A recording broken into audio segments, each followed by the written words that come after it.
பாசுரம் 30.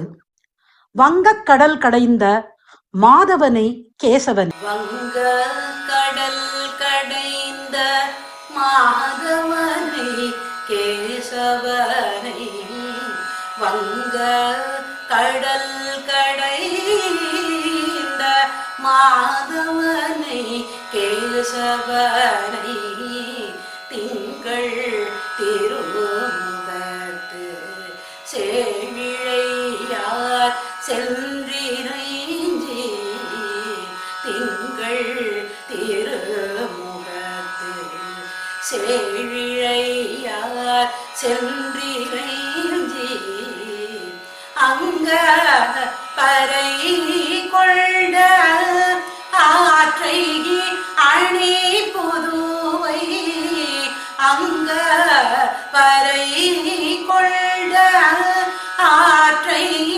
அணி புதுவை, பைங்கமல தன்னெறியல் பட்டர்பிரான் கோதை சொன்ன, பைங்கமல தன்னெறியல் பட்டர்பிரான் கோதை சொன்ன, சங்க தமிழ் மாலை 30 தப்பமே, சங்க தமிழ் மாலை 30 தப்பமே, இங்கு இப்படி சுரைத்தார் ஈரிரண்டு மால்வரை தோள், செங்கள் திருமுகத்து செல்வ திருமாலால், செங்கள் திருமுகத்து செல்வ திருமாலால்,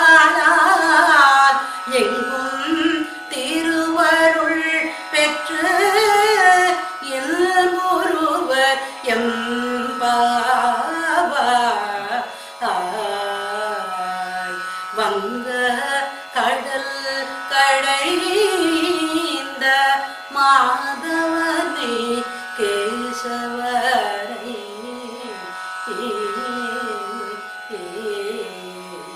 வங்கக் கடல் கடைந்த மாதவனை கேசவனை, அலைகள் நிறைந்த பார்க்கடலை கடைந்த மாதவனும் கேசி என்ற அரக்கனை கொன்ற கேசவனுமான கண்ணனை, சந்திரனை போன்ற அழகு முகம் கொண்ட அணிகலன் அணிந்த பெண்கள் சிரமப்பட்டு தரிசித்து பாவை விரத பலன் பெற்ற விபரத்தை ஸ்ரீவில்லிபுத்தூரில் பிறந்த குளிர்ந்த தாமரை போன்ற முகத்தையுடைய பெரியாழ்வாரின் பெண்ணான ஆண்டாள் இனிய தமிழில் 30 பாடல் பாடி பாமாலை தொடுத்திருக்கிறாள்.